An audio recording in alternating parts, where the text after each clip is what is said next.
Minta Maaf Part 1. Kediaman Gunawan, rumah tempat tinggal Dania sebelum menikahi Saga. Di tempat inilah saksi bisu bagaimana dia menjalani masa-masa cukup berat sebagai seorang anak, sebagai seorang remaja.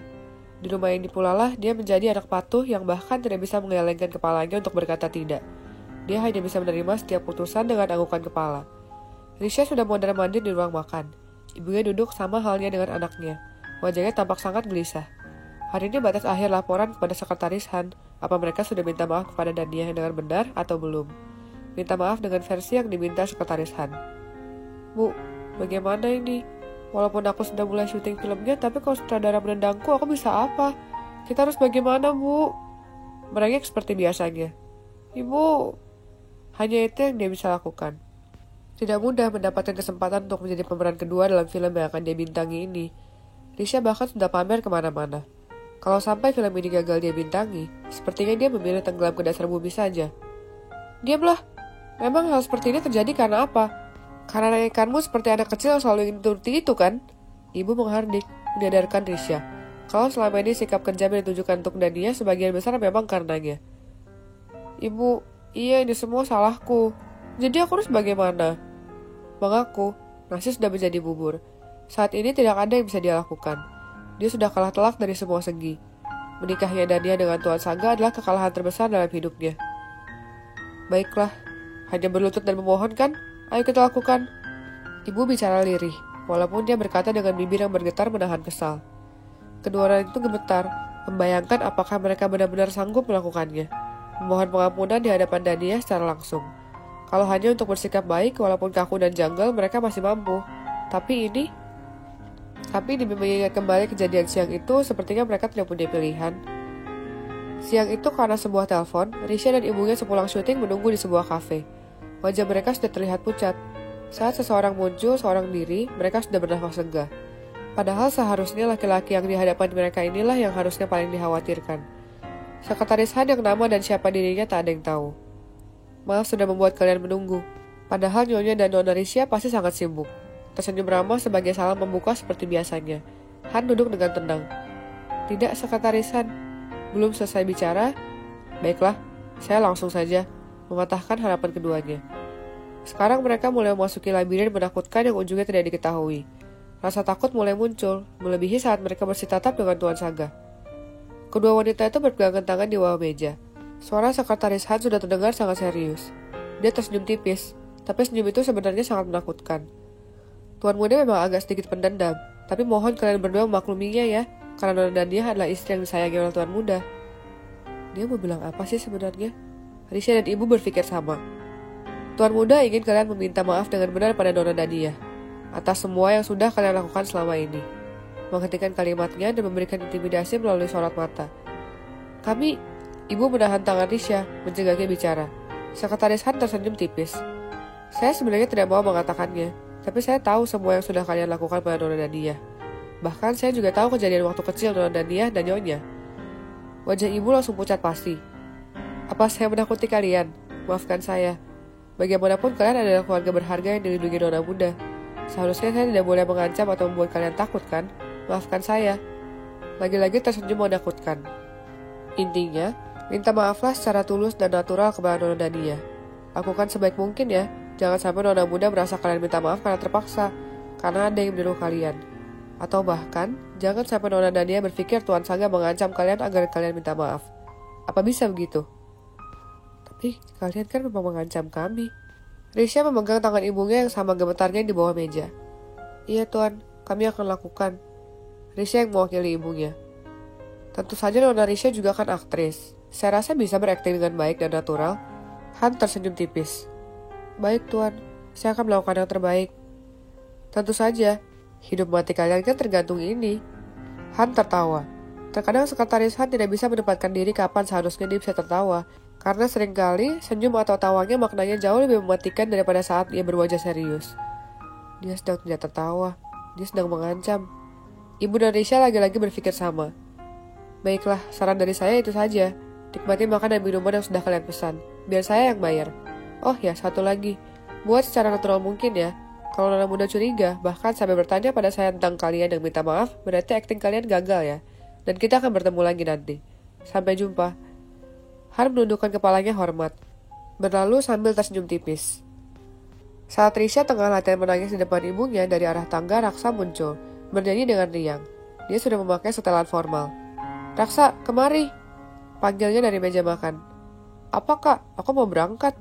Menolak panggilan kakaknya, dia akan berlalu ke ruang tamu, melirik jam di tangannya. "Mau kemana?" "Ada pertemuan persiapan untuk magang." Risha mendekat dan menarik tangan adiknya yang sudah mau berlalu. Masalahnya kali ini jauh lebih penting daripada apapun.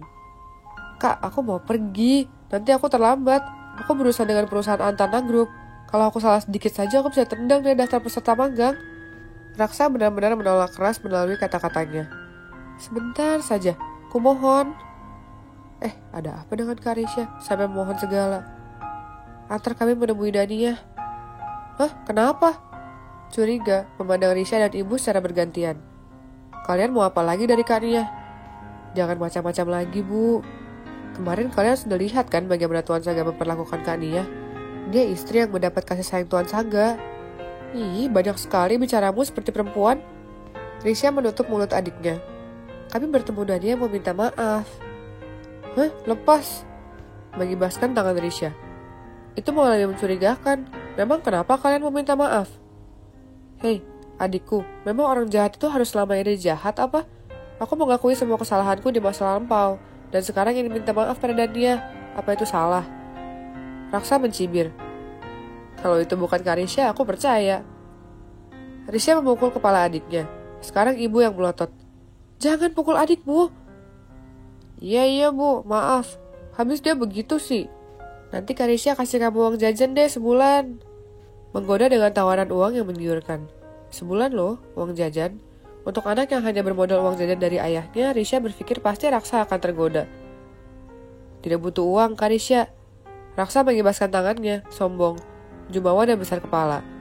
"Sekretaris Tuan Saga minta rekening padaku, dan dia mentransfer uang kemarin."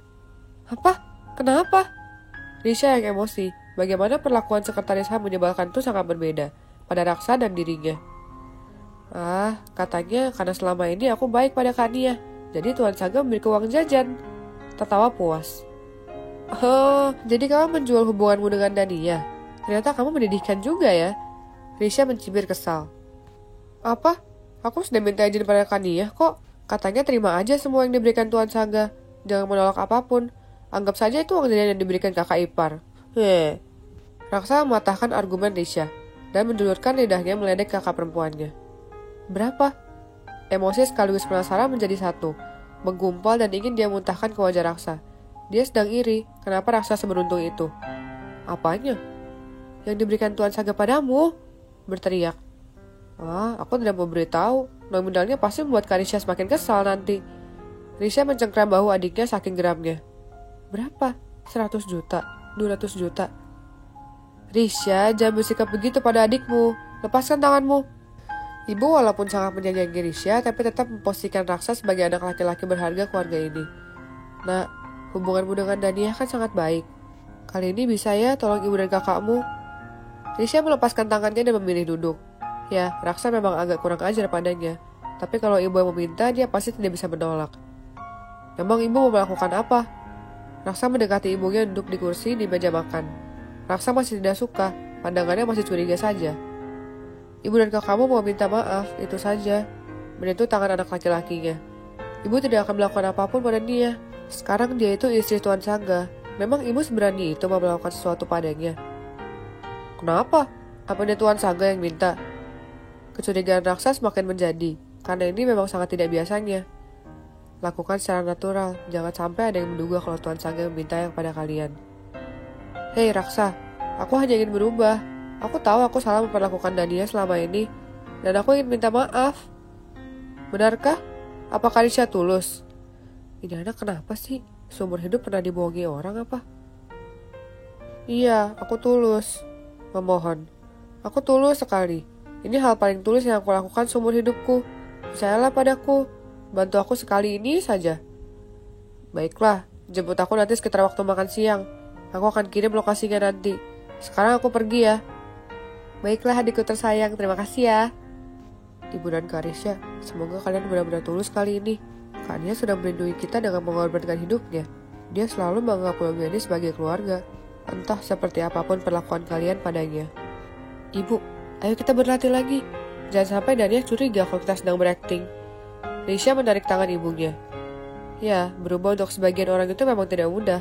Apalagi mengenai arti ketulusan, cinta, dan kasih sayang.